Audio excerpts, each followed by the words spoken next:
Your Excellency, the Governor General,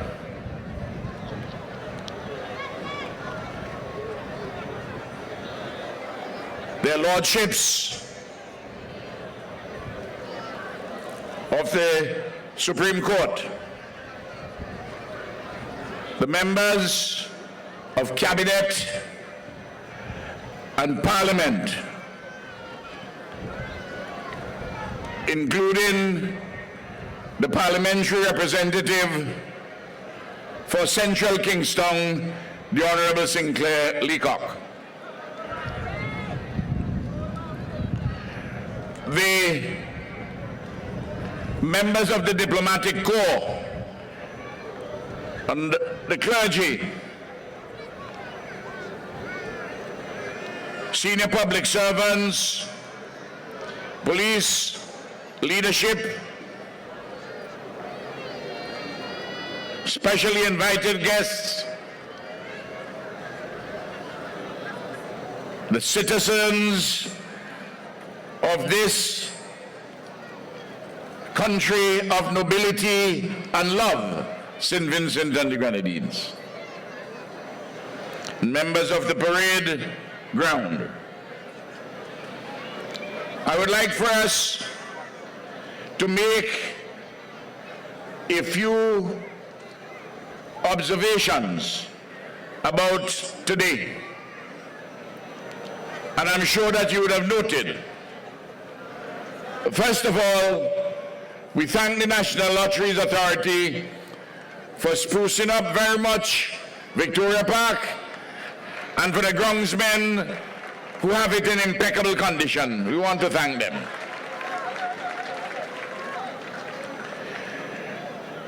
Today is the first independence ever that we have our own female Governor General for the first time, Mrs. Suzanne Duggan.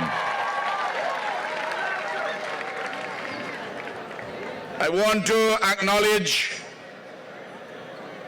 the magnificent work of the Assistant Commissioner of Police, Richard Brown, for his leadership this morning on the parade ground. And for the leadership of Assistant Superintendent of Police, Daniel Hall, and the police band. They did a wonderful job this morning.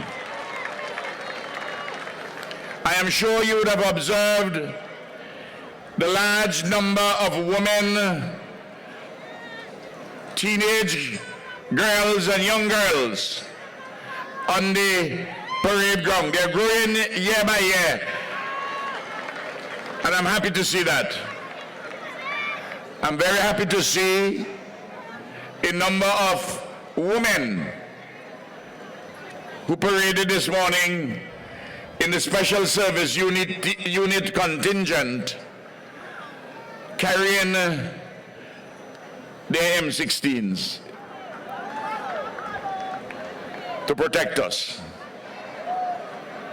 I want to say how happy I am too to see representatives from the police youth clubs in order to build discipline among our young people across St. Vincent and the Grenadines, and particularly so for the youth club from Union Island to come and be with us here in Kingstown.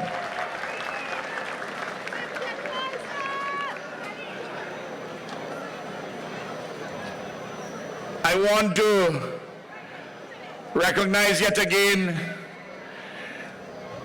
the tremendous turnout of the Cadet Corps, including the Marine Wing, and to say to them that I shall be calling their leadership pretty shortly for us to begin the process of initiating the construction of your long-awaited headquarters.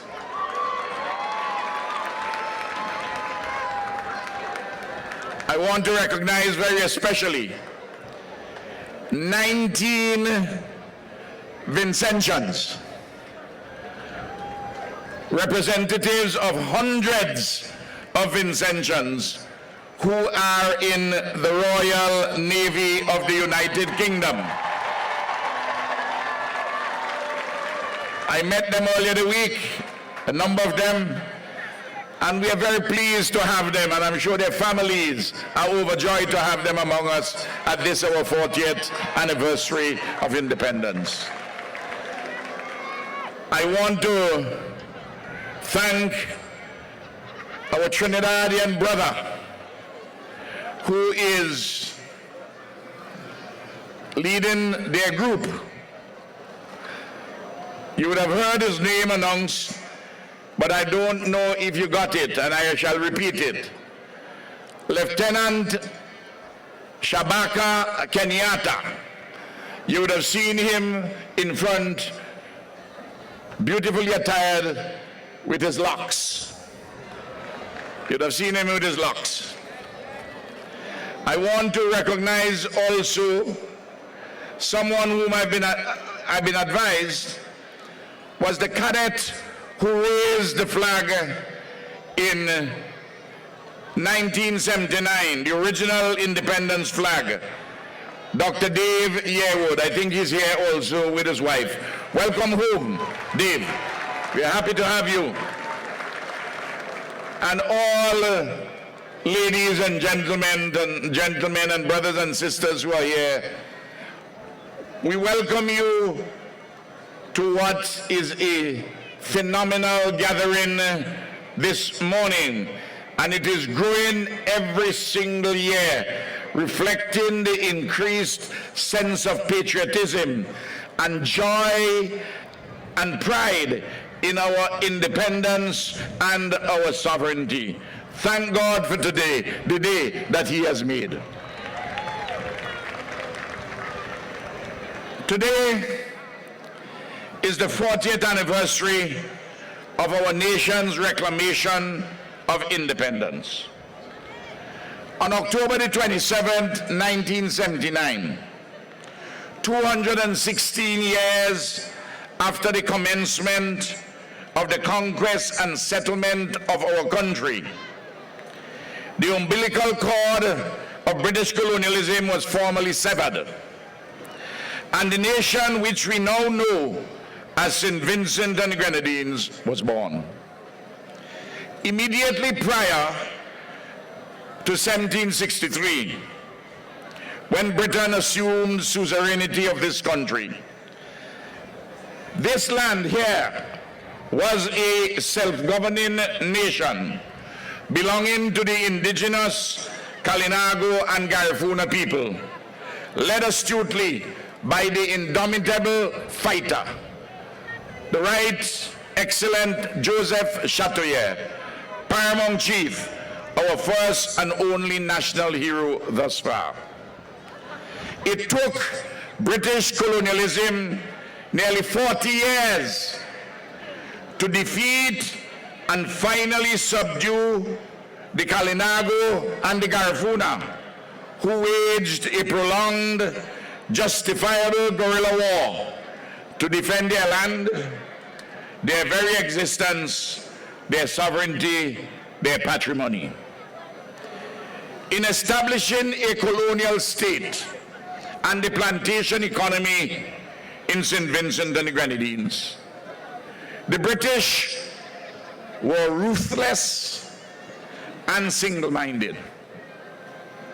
In the process, they carried out a campaign of native genocide and forced exile of most of the indigenous people. They instituted the enslavement of Africans.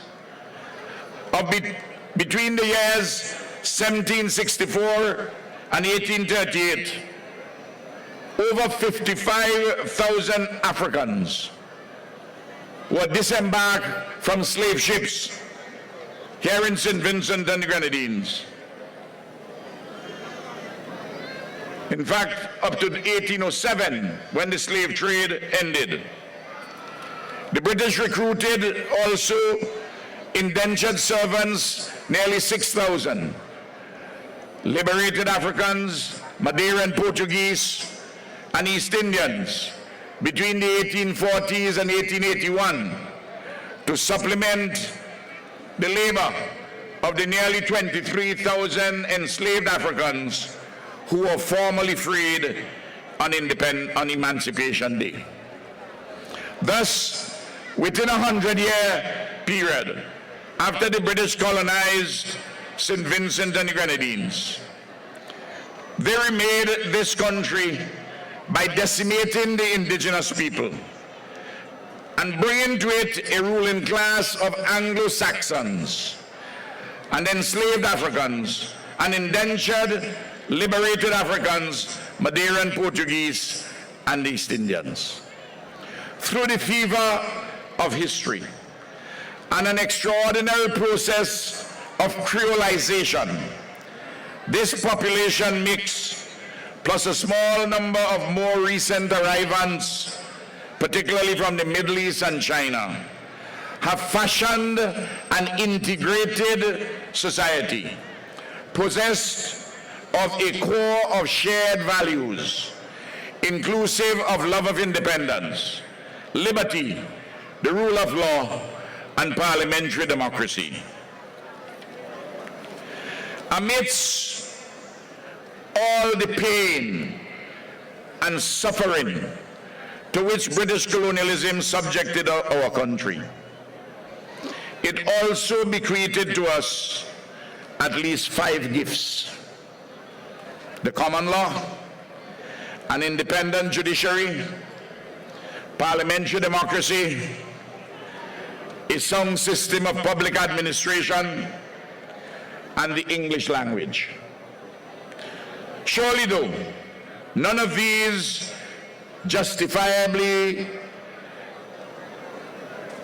reasonably justifies genocide, slavery, and their legacy of underdevelopment.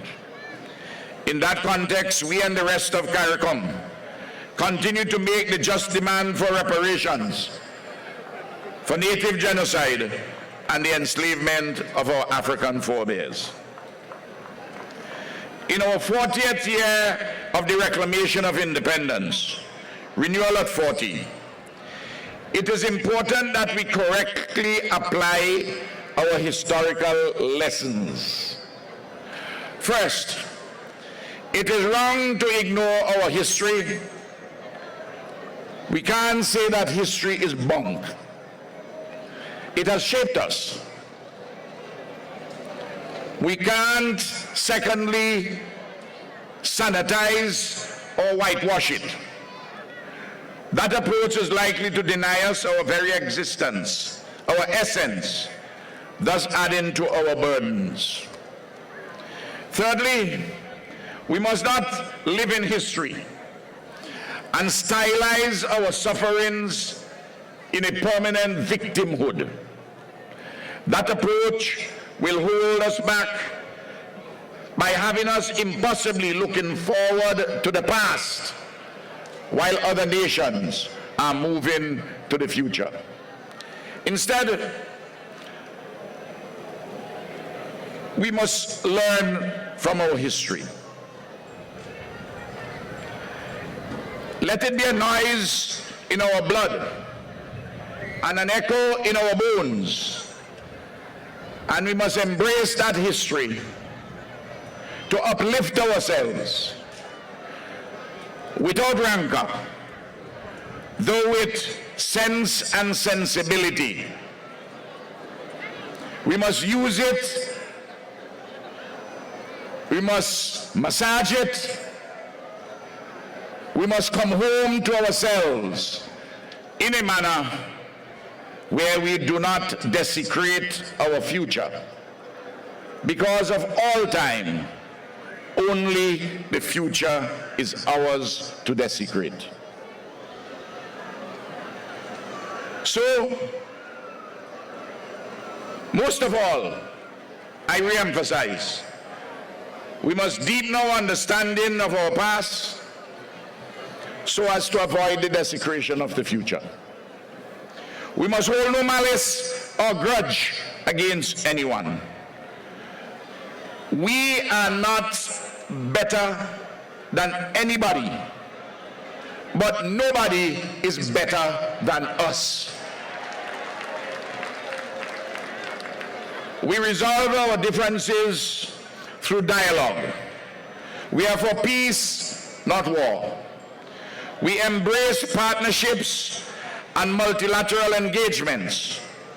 We reject hegemony and hold aloft international law, the precepts of justice, and the settled, time-honored principles which elevate humanity and the civilized relations within and between nation states. Fellow Vincentians, at independence in 1979, our founding fathers secured the following majestic words in the preamble to our Constitution, reflecting the promises of our independence. And these were the majestic words. Whereas the people of the islands of St. Vincent, who are known as Vincentians, have affirmed that the nation is founded on the belief in the supremacy of God and the freedom and dignity of man. B, desire that their society be so ordered as to express their recognition of the principles of democracy, free institutions, social justice, and equality before the law. C, realize that the maintenance of human dignity presupposes safeguarding the right of privacy, of family life, of property, and the fostering of the pursuit of just economic rewards for labor. Since 1979, successive governments, our institutions of state, and our people have sought assiduously to give life and meaning to these very affirmations, freedoms, principles, and ideals. We thank all our friends and allies in the region and globally. And we have a large number of ambassadors, the largest ever to visit us, who are here with us. And we thank all of them. And I want to say we thank to our former colonizers, the British. We have no rancor with them. We have built a good friendship. And all our friends and allies overseas who have assisted us and are assisting us in the realization of our promises of independence and more. Our national anthem resonates with like sentiments. Its celebrated refrain teaches that whatever the future brings, our faith will see us through. May peace reign from shore to shore, and God bless and keep us true. We accept in this regard the Pauline teaching, the teaching of St. Paul, that faith is the substance of things hoped for, the evidence of things not seen. But faith without works is vanity. Without deeds, it is dead. So we must do well. We must not eat the bread of idleness. We must think and act creatively, and as this folk spiritual enjoys us, to put a little oil in our lamp and keep it burning. We must not bury our talents. They ought always to be developed and utilized for the benefit of the individual, the family, the community, and the nation. And we must be caring to our neighbors to whom we owe obligations. The promises of independence will not be fulfilled unless each of us does his or her part in accordance with his or her ability and be rewarded justly for his or her work. And while we are at it, and we are on a dangerous, whenever we are on a dangerous Jericho road, look out for bandits from within and without who want to take us down. Since the dawn of the 21st century, your government, our government has embarked upon a quest to build a modern, competitive, many-sided, post-colonial economy which is at once national, regional, and global. Each of these words is pregnant with real meaning.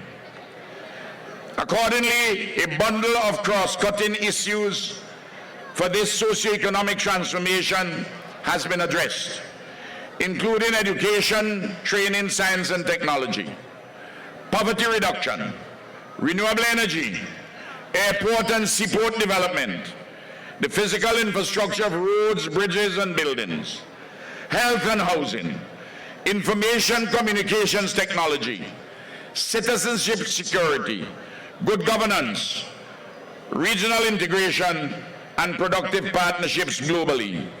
In the process, the economy has grown and has been transformed and consolidated from one in which the production of goods was dominant to one in which services constitute over 80% of our country's economy today and employ more than 3/4 of the working population. The level of our human development is high in this middle-income, resource-challenged, small island developing state. There is evidently much for us to be thankful as we count our blessings and name them one by one. Investments are coming more and more. More jobs are being created. I repeat, the size of our economy is growing, and the condition of our people's lives and living are improving day by day. And better days are here, and even better days are coming evermore. Still, complex challenges lay ahead from our internal weaknesses and limitations, and from the complicated and oft-times dangerous condition of the external political economy. These compelling difficulties include the existential threat of climate change, desertification, land degradation, and disruptions of our biodiversity, a scarcity of material resources, youth unemployment, social inequality, and intractable pockets of indigence, the aging of our population, incidents of criminality, violence, including sexual violence, and the challenges to citizen security, fake news, disinformation, and their negative impact on a functioning democracy, the adverse economic, social, and political fallout from the new machine age and artificial intelligence, the dangers of war, terrorism, big power hegemony, imperialism, and unrestrained monopoly capitalism, the disruptions and impacts of dangerous global diseases, and the unraveling of global order, multilateralism, and a rule-based system of international relations.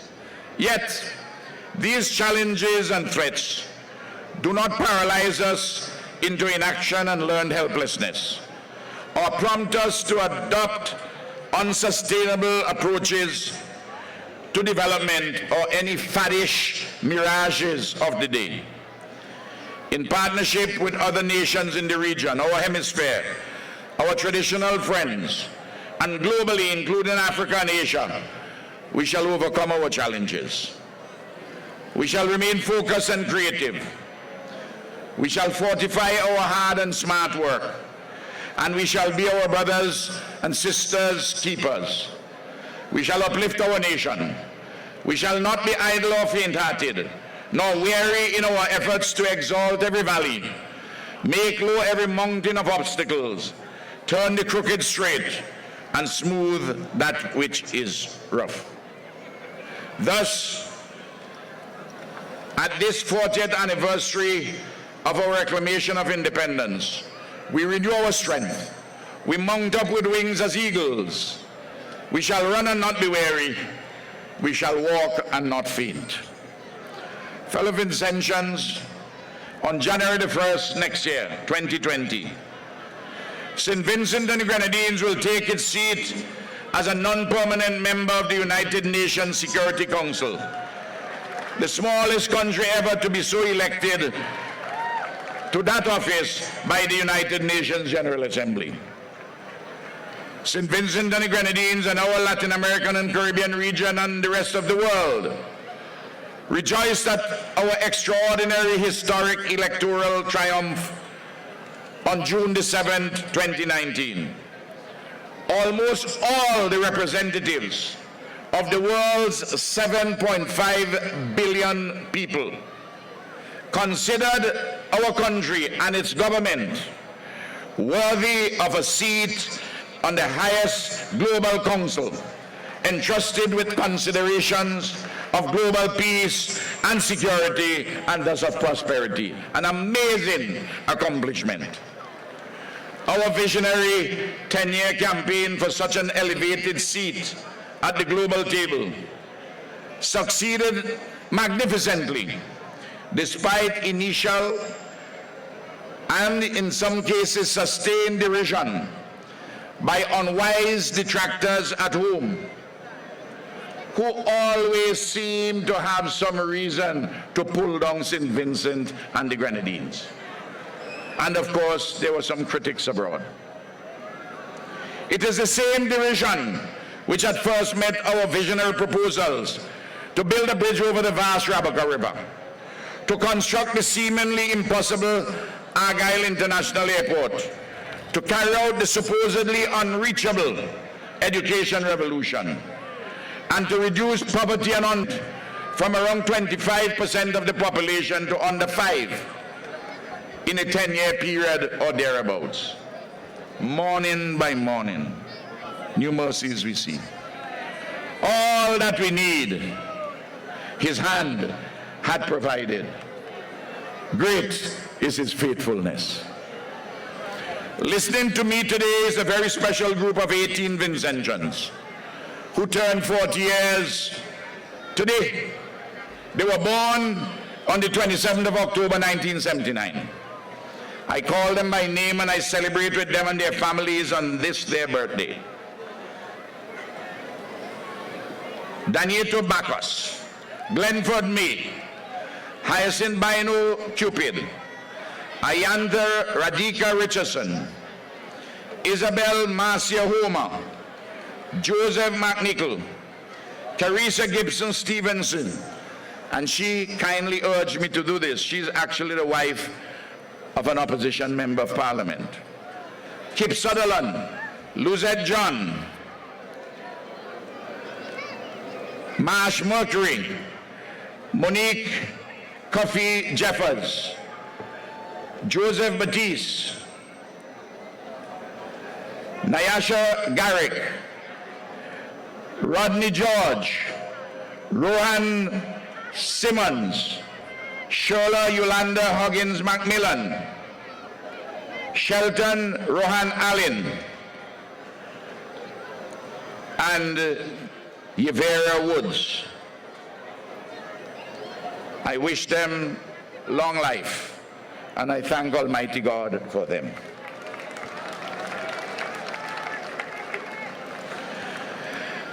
Fellow Vincentians, as usual, I have a few special announcements to make. Actually, 20 of them in all, so bear with me. I don't want you to be thinking when you hear 20 that Ralph is about to call election. No. First, from January 2020, the monthly public assistance paid to the poor and vulnerable persons, numbering approximately 4,500, will be increased by $25 a month. Thus, the recipients who are over 65 years of age will be paid $275 monthly, and those under 65, $250 monthly. Our profound commitment to the poor continues. I expect that next year too. In the new year, the minimum pension paid by the National Insurance Services will be increased appropriately after the usual review. Second, some 112 nurses and nursing assistants in the clinics, in the community nursing services, who are due certain on-call and weekend allowances but were not paid for various reasons, will be all paid in full these allowances in their December 2019 pay packet. The rate of $250 monthly for the staff nurses and $125 monthly for the nursing assistants. Individual payments ranging from $375 to $28,875 will be paid. The aggregate of these payments amount to $995,332.56. I thank the nurses who brought this matter to my attention 3 or so months ago. I am pleased that we are righting this wrong. At the same time, I would like to remind all our nurses and nursing assistants who are doing overall a very good job of their ongoing obligation to deliver the best service possible to the various communities. Please do not let us down. You are very precious to us. Third, the final batch of teachers, amounting to just under 100 who obtain university degrees, but who are not appointed as university graduates, although they receive a graduate allowance, will be appointed as graduate teachers in January 2020. Henceforth, the appointments will proceed as a matter of course upon their acquisition of their degree. Fourth, as has been done in respect of the graduate teachers, our government will embark on a similar process from January 2020 to address the position of the unappointed university graduates in the public service, roughly 140 in number. At the appropriate grade level, we will appoint them. The education revolution has occasioned a massive increase in university graduates. The public service establishment has to be reformed to accommodate this welcome development in university training. Fifth, in this 40th year of independence, hundreds of outstanding land title issues for grantees of state lands will be resolved to ensure the receipt of proper title. More distribution of housing lots will take place too, as the land surveys and the requisite infrastructure are done. The government has thus far distributed or recorded titles for housing lots in excess of 4,500. On last Wednesday at Cabinet, nearly 200 titles to state lands were approved. And tomorrow at a ceremony at Rabaka, 139 formal letters regarding these land titles will be distributed individually. We shall continue to turn dead property into live property. We shall assist our nationals always in putting a roof over their heads. Sixth, a Clean Up Kingston campaign is about to commence. The Minister of Works will make the relevant announcements. Seventh, the Public Access for Village Enhancement, PAVE, the PAVE project, costing approximately $6 million, is about to start. All over the country, on our rugged terrain, scores, dozens of footpaths will be built over the next year as a 40th anniversary gift to occupiers of their homes in pursuit of easing of access. 8, a 3 million road cleaning program will be instituted towards the end of next month as a follow-up to the 2.5 million road cleaning in late August and early September. Ninth, over the next few months, the Medical Cannabis Authority, MCA, will provide $1.3 million in assistance to traditional marijuana growers who have been licensed to transition into the legal cannabis industry. The MCA will also provide educational, health, and rehabilitative support in the sum of $200,000 to assist drug users who have a dependency on drugs. Further, the government will carry out a land distribution plan of over 200 acres of land on the northwestern part of St. Vincent for the traditional growers who are transitioning to medical cannabis. 10th, during the next 12 months, 35 or so housing units will be built by the government at the Lomans Bay area to accommodate the resettlement of the 35 or so families from the bayfront at Rose Place, the site of the modern port. Arrangements are also being made for the relocation of the boats to Edinburgh. I promise you that there will be a magnificent transformation in the people's interests over the next few years in the Rose Place area upon the completion of the modern port facility. 11th, a shipment of 5,160 sacks of fertilizer from Taiwan will be distributed to farmers at highly subsidized prices to boost further agricultural production. A grant free of cost of 40 sacks of fertilizer to each of the 16 registered agricultural cooperatives will be made. Notice the symbolism of 40. We got to big up the farmers.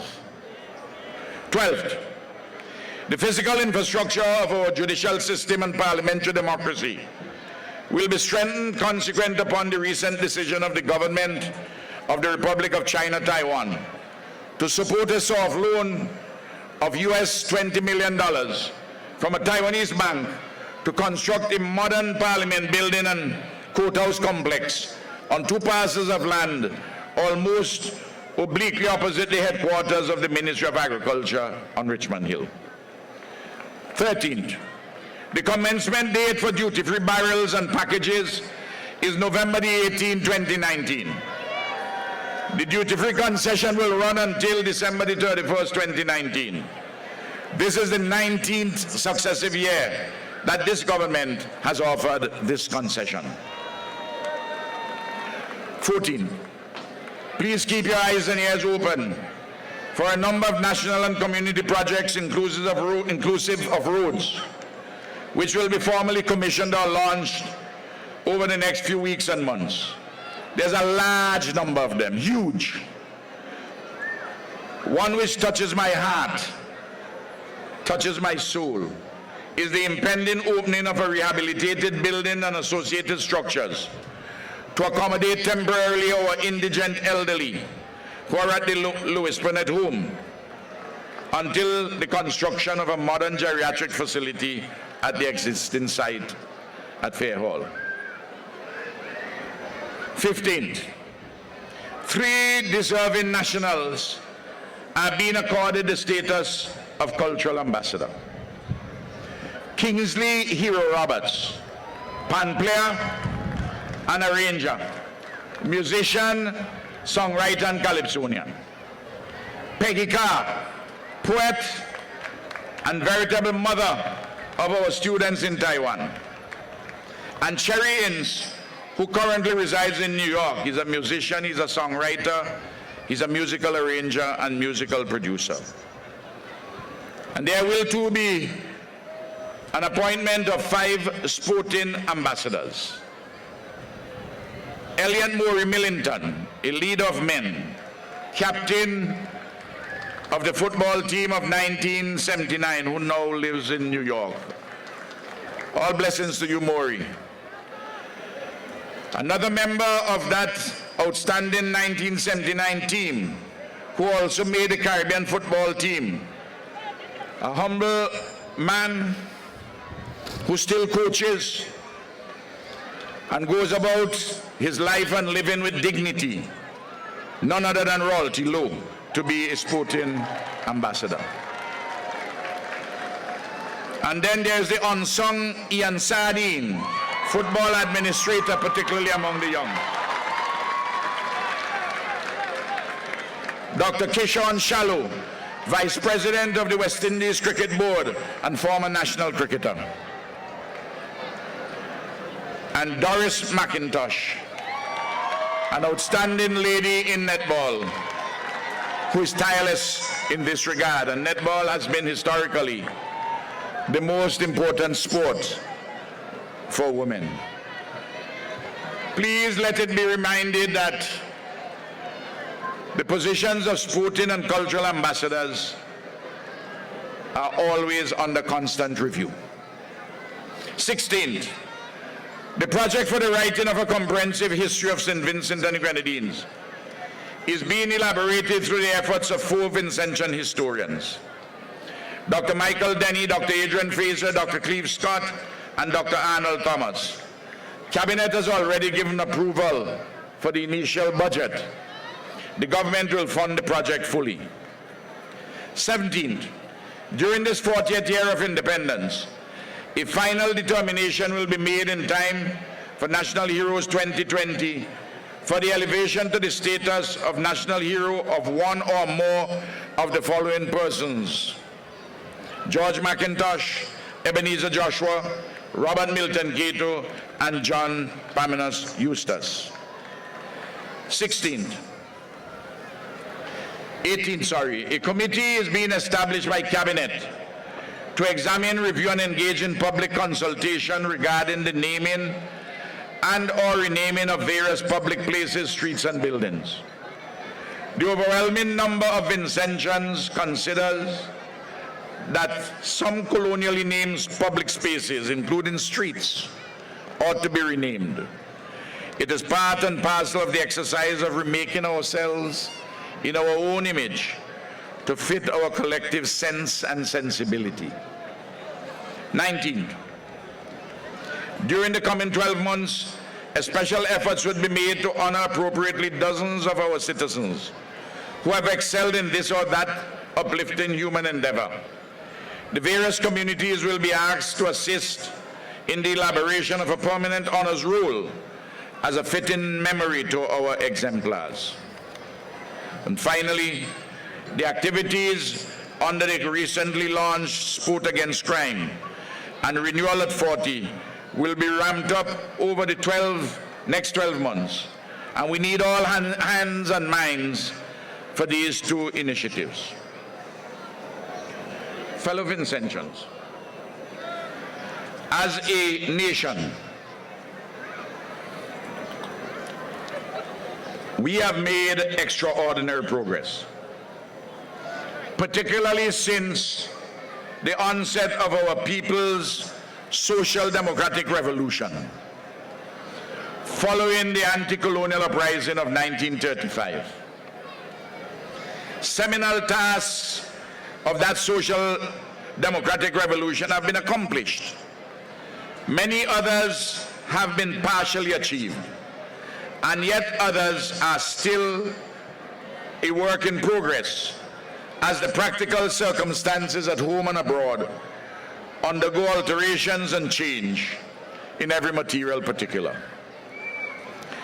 Successive generations of our people, men and women of all classes, ethnicities, status, and affiliations, have worked hard and smart to build this magnificent nation.